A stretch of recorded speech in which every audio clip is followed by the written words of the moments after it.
our brothers, but we had to because they were traitors. Why? Why? Why? Why? Why? Why? Why? We knew not when this war would end, but our freedom we had to defend. Yeah. Oh, oh, la, oh, yeah. Oh.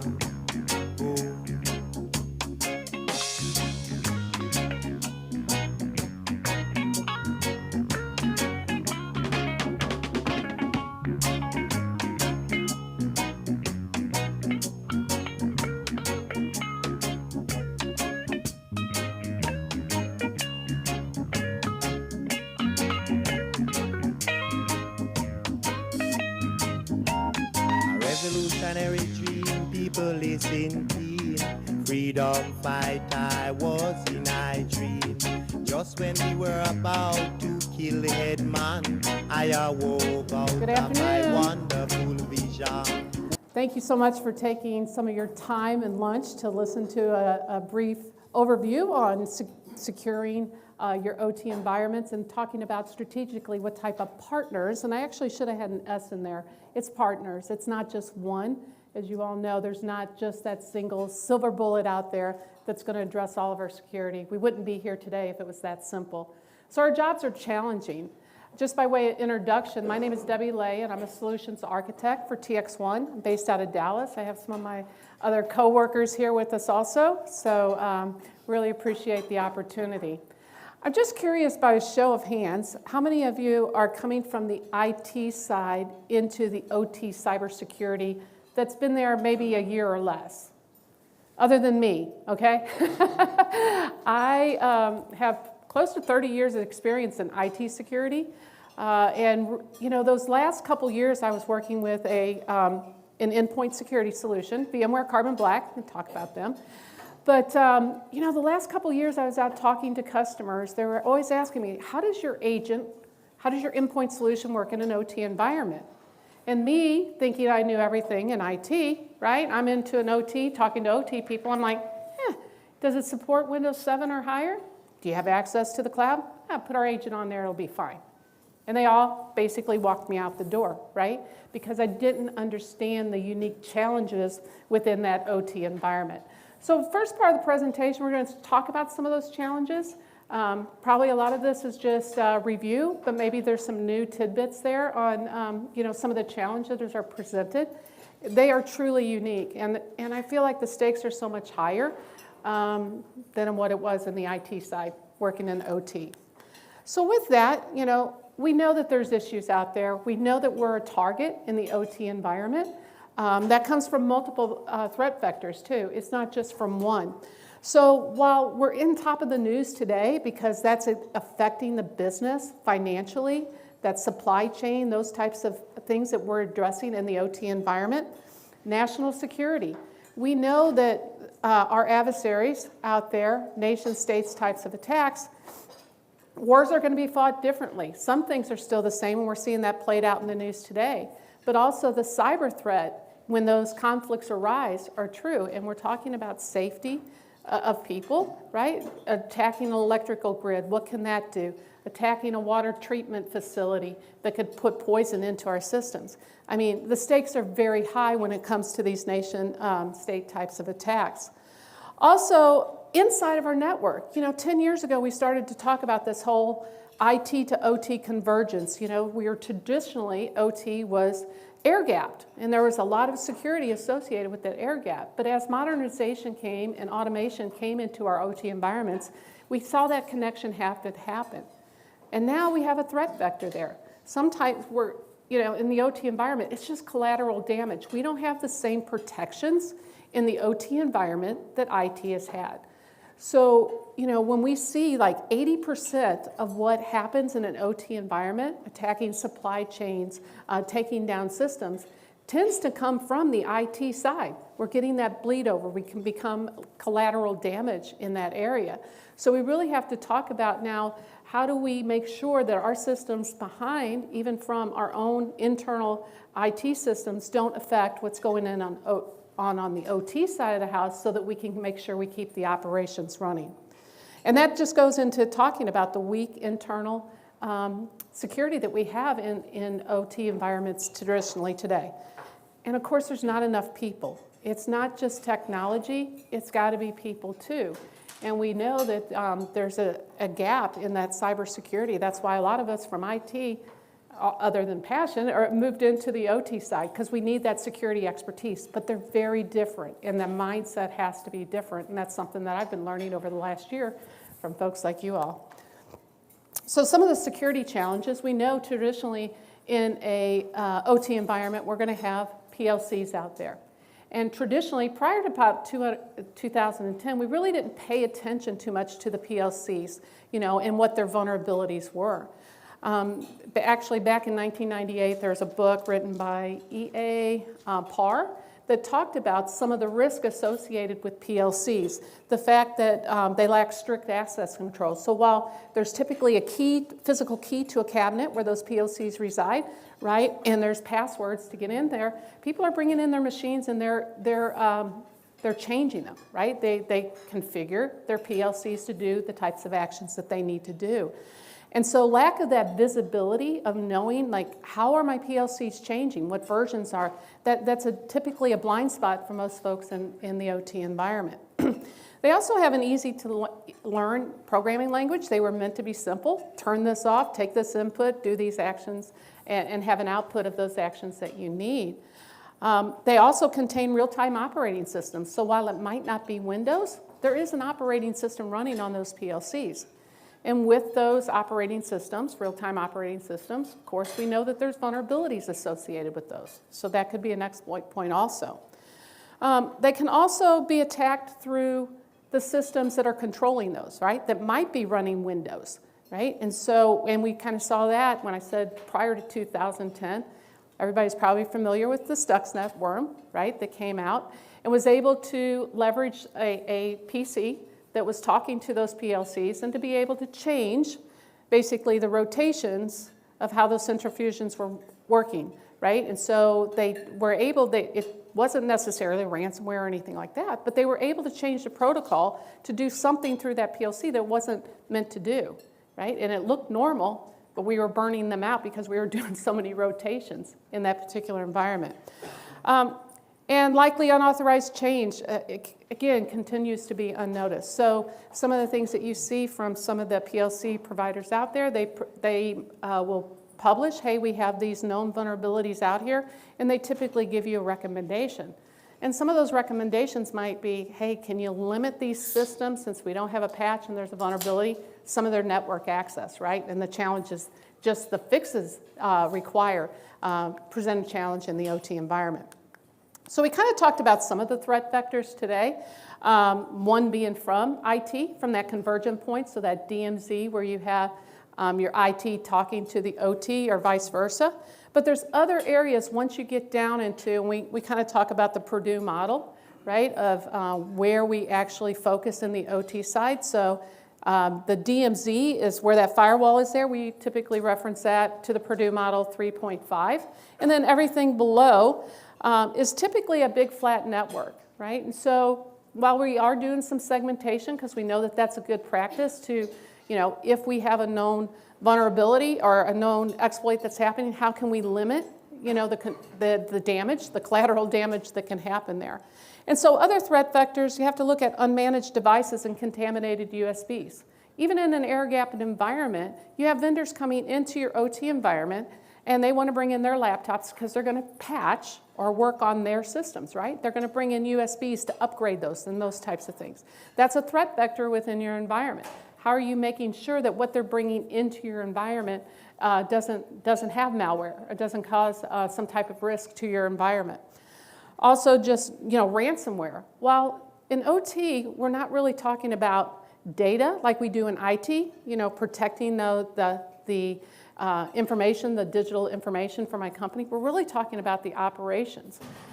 So they're not necessarily trying to steal any data that could be on an HMI or some other SCADA system out there. But if they encrypt it right, they can bring it down, and now it doesn't work anymore. So while they're not holding data for ransom, they can hold your systems for ransom. So as we move through, some of the challenges there, those are some of the environmental. We know that there's real-time requirements, right? We can't take 20 minutes to upgrade a firewall to keep it current with the current vendor support, right? If it takes me 20 minutes, that's 20 minutes of downtime that I have to consider within the OT environment. So we need to make sure that we limit the amount of time it does for simple things like rebooting of your network infrastructure, and also the upgrades. Any type of security product is going to need to be upgraded because it needs to change as the threats are changing out in the environment. Legacy systems are still out there, right? XP still exists, and it's probably going to continue to exist. Even current, if we talk about, I've talked to some customers that we're almost got Windows 10 fully throughout our system. Microsoft's just announced 2 end-of-lives on Windows 10, right? So it's always going to be changing. What might be considered supported in modern day today is going to become obsolete or legacy very soon.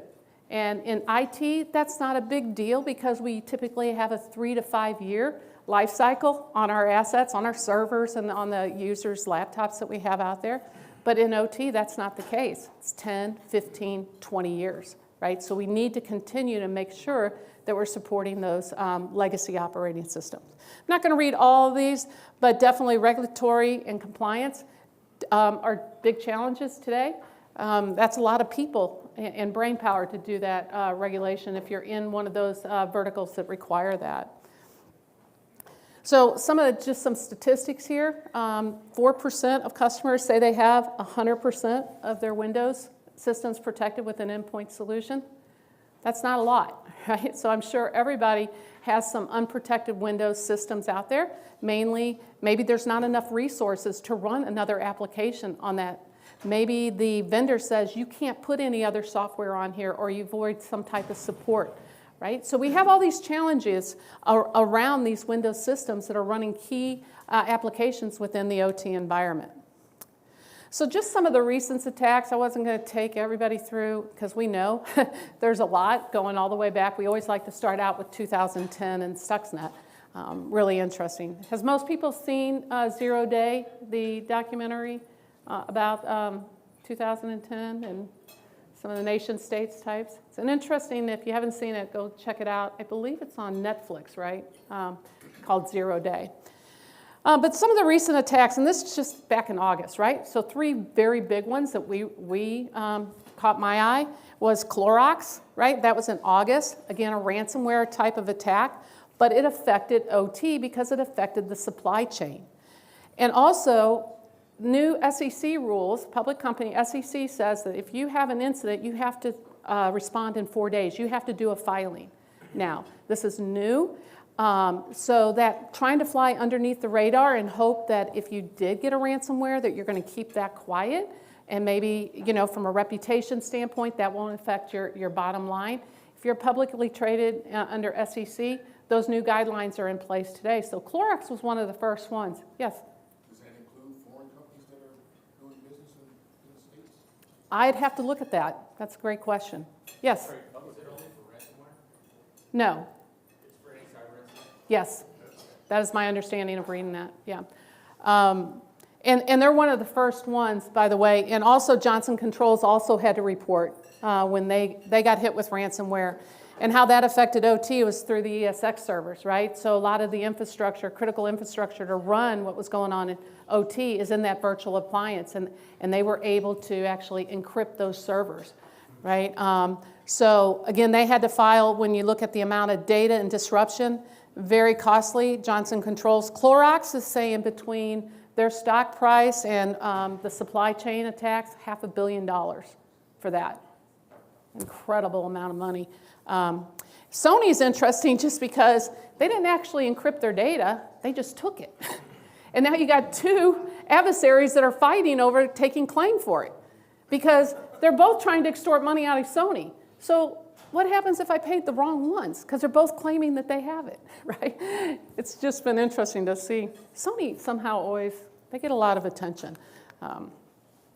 So just critical infrastructure, kind of broke this down just to see, where, chemical is, commercial facilities, dams, energy, 31% coming around that energy market segment. So again, high profile on the target list. What can we do to minimize that? And what can we do?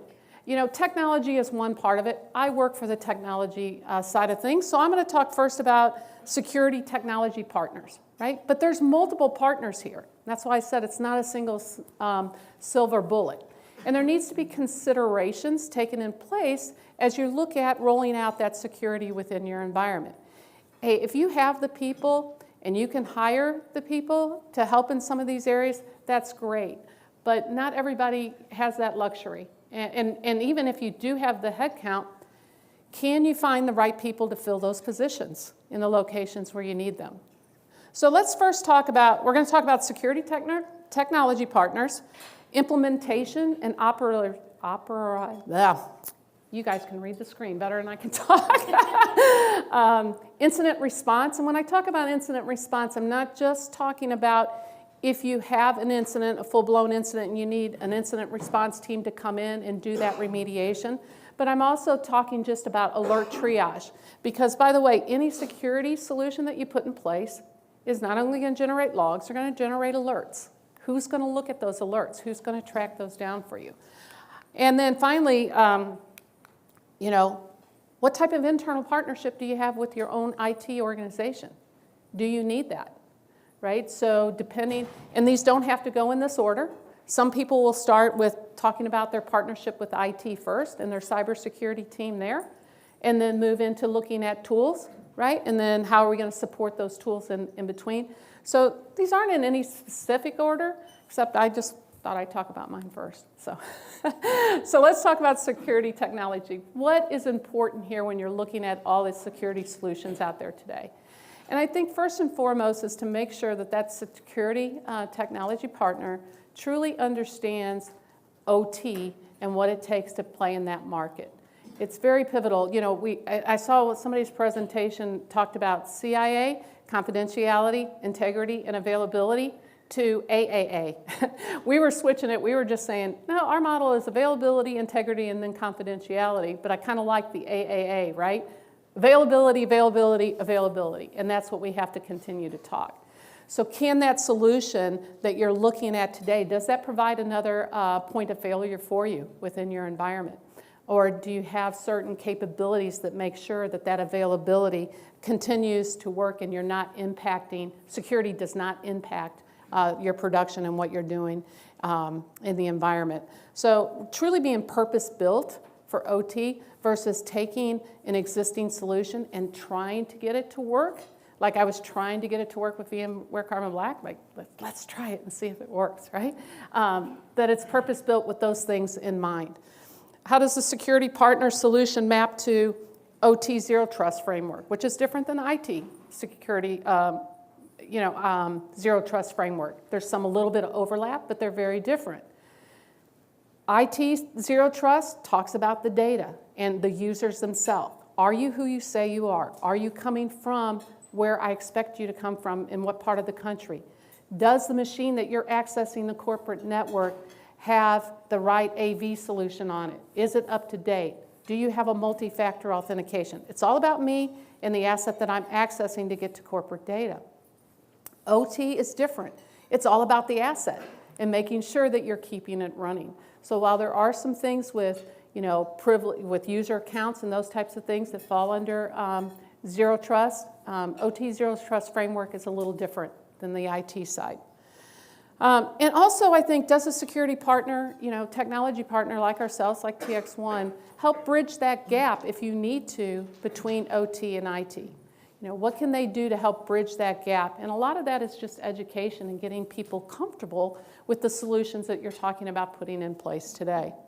So just in summary, to stay purpose-built for OT and make sure that there's dedication around that OT environment, and it's not just another, hey, we're thinking about this, and we're starting to dabble into some OT environments, to make sure that they're committed and that's their primary use cases. Moving into security implementation and operations, so important. Man, as a tools vendor myself, is to make sure that we have certified partners that understand our equipment, and we certify them so that they can help our customers implement that solution seamlessly. So who's going to go out and walk the floor, make sure there's rack space available for the new equipment if it's a network component. Make sure that the file servers are in the right locations and they have the correct security around them before you put on a software solution in that environment. So it's just so important to make sure, again, that they're OT specific and they have that OT mindset in there. And it's not just something that they've been doing for the last 6 months. You want somebody in there that has that experience of implementing whatever security technology you're purchasing and you feel is valuable to your environment, is to make sure that those partners have been certified and they know how to do those. Also, just consider some of the long-term needs of your organization, and can that implementation partner continue to grow with you? Do they have the breadth that could help you if you're a global organization, right? How are they going to help you do that? And once they get it installed, how do they make sure that it's operationalized, documented? How are we going to move forward with it? Because security is not a set it and forget it. It's not. It has to evolve. It has to grow. So I think if you don't have those partners, those people within your environment today, and they don't have the bandwidth, not necessarily that they couldn't do it, but they don't have the bandwidth, then looking at a partner that can help you in this area. Because there's some great partners out there that have been doing OT for many, many years and are very capable of doing that. So again, do your due diligence, look for those partners, leverage the tools partner, possibly like TX1, to say who are your certified partners, and leverage that capability also. Then we talk about security incident response. And again, I would also classify this as alert triage, because we get this stuff implemented, right? We've got it in place. We've got some nice documentation. We're operationalized. We're working. Now the solution starts generating alerts. What do you do?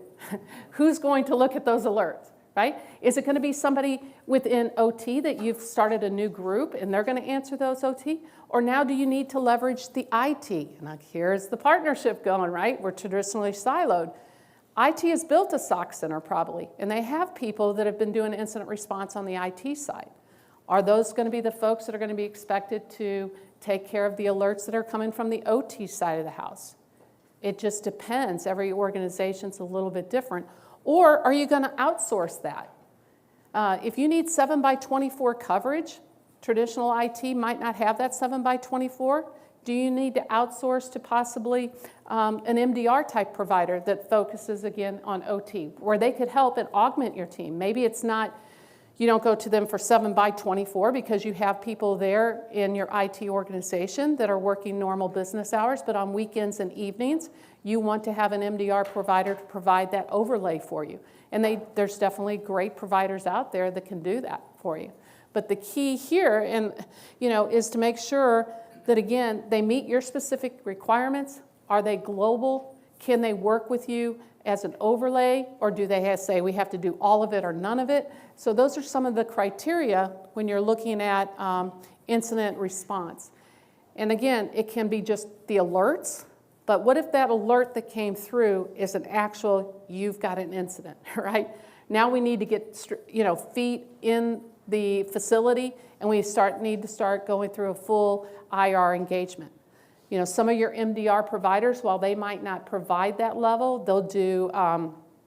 they'll make sure that they have somebody ready for you on retainer, basically, so that if you do need a full incident response, that they can come out and they can actually assist you, and they're not coming in cold because they've known your environment, because they've been working as an extension of your team.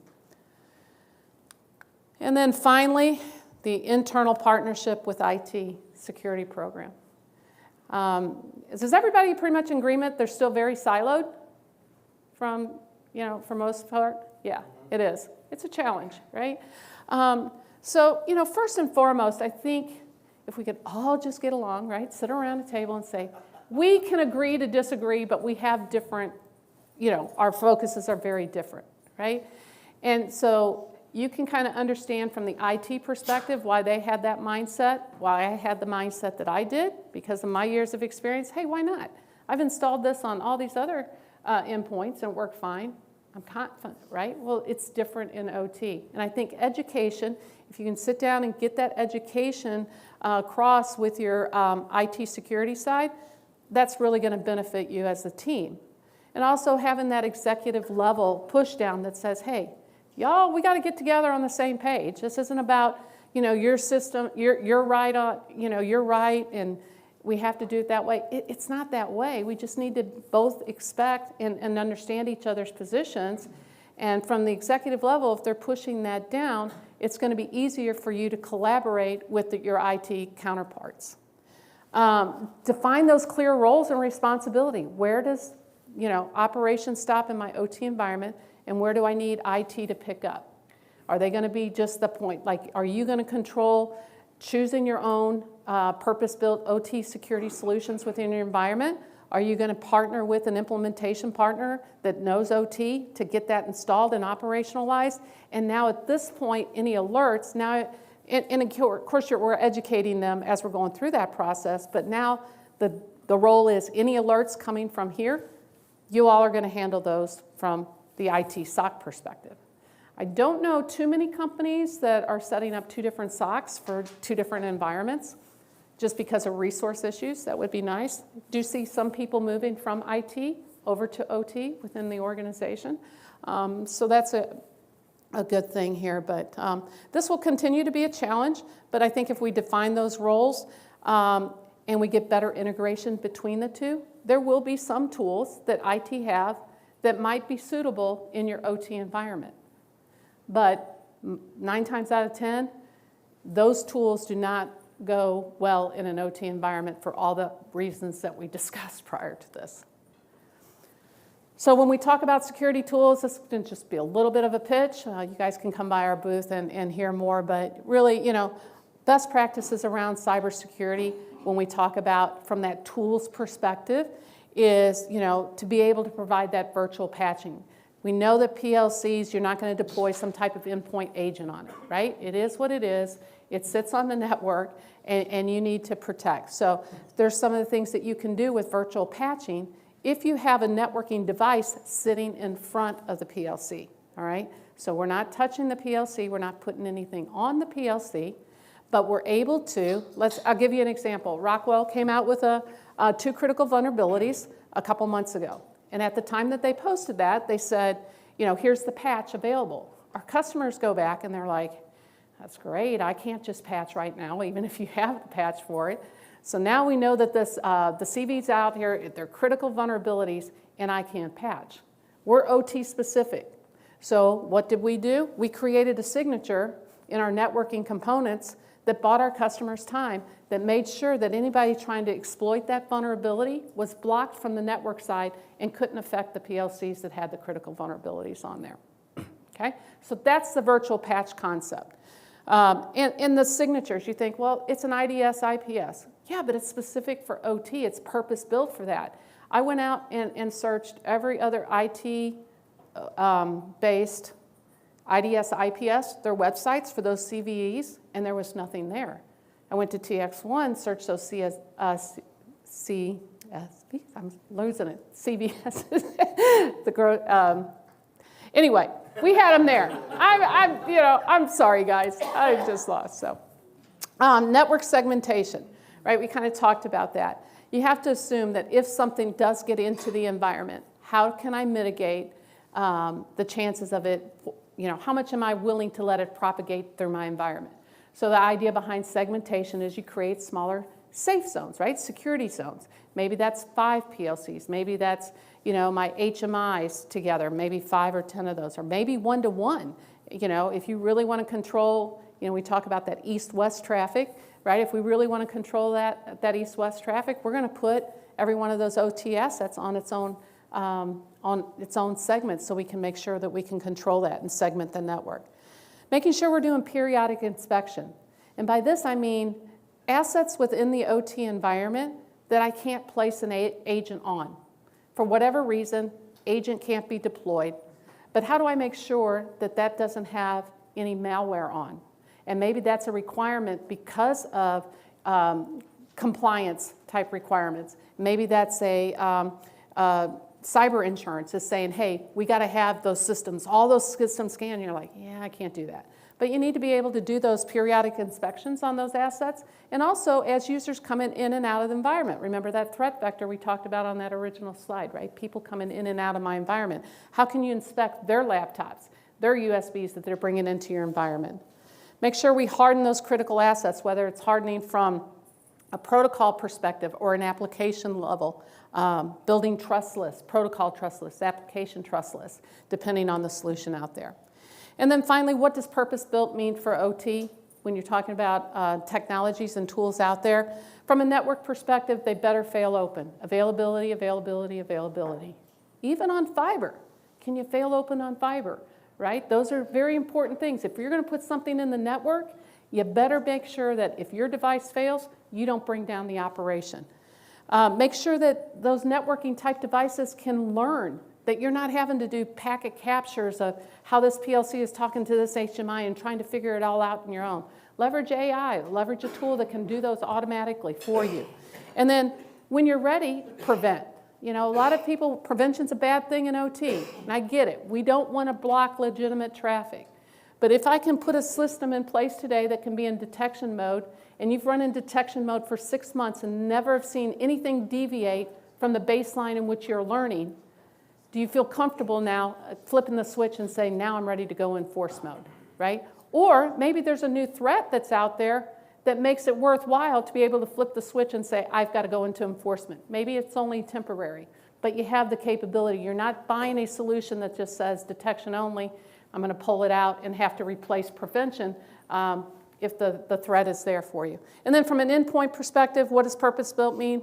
Got to have legacy support. Don't care if it's Windows 10 today. It's going to be obsolete someday in OT environment, even Windows 10. So we need to make sure that we choose a tool that, in a company that will continue to not only just be able to run on those legacy systems, but still develop their security solutions around those legacy systems. Goes beyond next-gen AV. That's very important. Can you do application control? Can you do configuration lockdown to make sure that things aren't changing outside of when you expect them to change? And then finally, application safeguard. Nice feature that makes sure that we're protecting your OT applications from any changes, inadvertently deleting executables or something important that would break the system. Protocol support, very important when we talk about networking. I'm out of time. And come and see us. I'd like to see you. Thank you all for your time.